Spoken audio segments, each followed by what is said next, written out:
சித்திரை திருவிழா மிக கோலாகலமாக கள்ளழகர் வைகையாற்றிலே எழுந்தருளும் அற்புத காட்சியை நாம் கண்டு தரிசித்துக் கொண்டிருக்கிறோம்.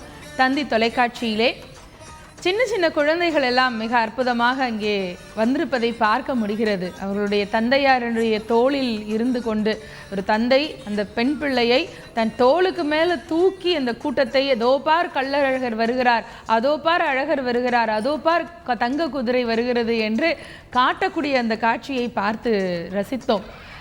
இந்த காட்சி நமக்கு நிறைய செய்திகளை சொல்லக்கூடியதாக இருக்கிறது என்று நான் நினைக்கின்றேன். ஏனென்றால் வாழ்க்கையிலே நாம் பெறக்கூடிய மிகப்பெரிய மகிழ்ச்சியும் பெருமையும் எது என்றால், நமக்கு அடுத்த தலைமுறை மிக ஆரோக்கியமாக, அறிவார்ந்ததாக, ஆன்மீக நம்பிக்கை உள்ளதாக, அன்பு கொண்ட தலைமுறையாக வளர வேண்டும் என்பதுதான் பெற்றவர்களுக்கு இருக்கக்கூடிய பெருமை. அப்படி இந்த கூட்டத்தில் குழந்தையை அழைத்து கொண்டு வந்து அந்த குழந்தையை தலைக்கு மேலே தூக்கி, அது பெண் பிள்ளையாக இருந்தால் என்ன, ஆண் பிள்ளையாக இருந்தால் என்ன, இதோ பார் இந்த பெரிய மானிட சமுத்திரம் எப்படி இருக்கிறது என்று ஒரு தந்தை வழிகாட்டிய அந்த காட்சியை பார்க்கிறோம். அதுவும் மதுரையிலே பெண் பிள்ளைகளுக்கு இல்லாத பெருமையா? ஏனென்றால் மீனாட்சி அம்மையினுடைய ஆட்சி இருக்கக்கூடிய இடம் அல்லவா அது. இந்த சித்திரையிலே பட்டாபிஷேகம் கண்ட மீனாட்சி அடுத்த 4 மாதத்திற்கு அங்கே அம்மனுடைய ஆட்சி தான், அம்மாவனுடைய ஆட்சி தான். அதற்கு பிறகு 8 மாதத்திற்கு சொக்கநாத பெருமானுடைய ஆட்சி என்பது ஐதீகமாக இருக்கிறது. இந்த மதுரையிலே பெண் பிள்ளைகளுக்கென்று ஒரு தனிப்பெரும் சிறப்பு உண்டு. மதுரை என்று சொன்னாலே நிறைய சிறப்புகள் உண்டு. அதில் முக்கியமான ஒன்று பெண் பிள்ளைகளுக்கான சிறப்பு என்று நாம் மிக பெருமையாக சொல்லிக் கொள்ளலாம். ஏனென்றால் இந்த மதுரையிலே பிறந்த பிள்ளைகளாக இருந்தாலும் சரி, மதுரைக்கு வாழ்க்கைப்பட்டு வந்த பெண்களாக இருந்தாலும் சரி, அவங்களுக்கு இன்னும் ஒரு பெரிய கம்பீரம். மீனாட்சி அம்மனுடைய திருக்கழுத்திலே திருமாங்கல்யம் ஏறக்கூடிய அதே தருணத்தில் இவர்களும் இவர்களுடைய திருக்கழுத்தில் அந்த திருமாங்கல்யத்தை புதுப்பித்து போட்டுக் கொள்ளுவார்கள். அம்பாளுக்கும் இவர்களுக்கும் வேற்றுமை என்பதே கிடையாது. இதில் என்ன சொன்னால், பெண்களை தெய்வமாக போற்றக்கூடிய மிக உயர்ந்த பண்பாடு நம்முடைய தமிழர்களுடைய பண்பாடு. அப்படிப்பட்ட பார்வை வந்துவிட்டால் பெண்களுக்கு எப்போதும் இந்த உலகம் சொர்க்கமாகத்தான் இருக்கும்.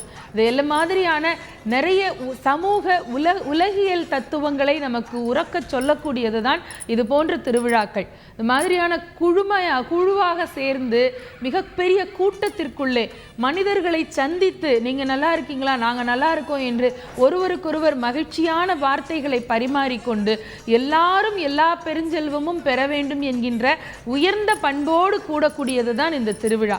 இப்படி ஒருத்தரை பார்த்து முகம் பார்த்து பேசுவது என்பதை இன்னைக்கெல்லாம் அரிதாக இருக்கிறது. அவங்கவுங்க தனித்தனியான ஒரு உலகத்திற்குள்ளே வாழக்கூடிய இந்த காலகட்டத்திலும் மனிதர்களை அந்த தனிமை சிறையிலே இருந்து விடுவித்து மிகப்பெரிய ஜனத்திரள் கூட்டம் இருக்கிறது.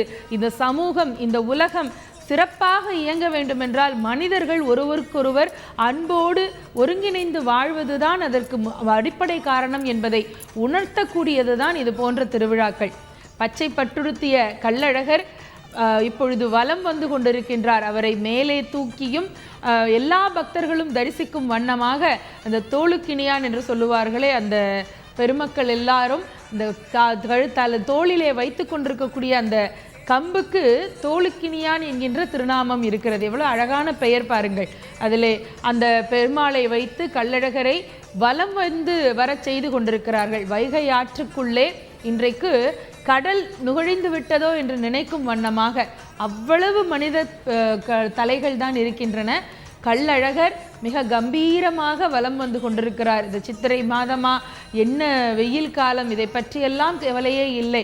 அழகரை பார்த்த அந்த குளுமையே நமக்கு எல்லா விதமான உற்சாகத்தையும் புத்துணர்ச்சியும் தருகிறது என்பது போல அந்த அழகர் திருவிழா, இந்த கள்ளழகர் திருவிழா மிக கோலாகலமாக நிகழ்ந்து கொண்டிருக்கிறது.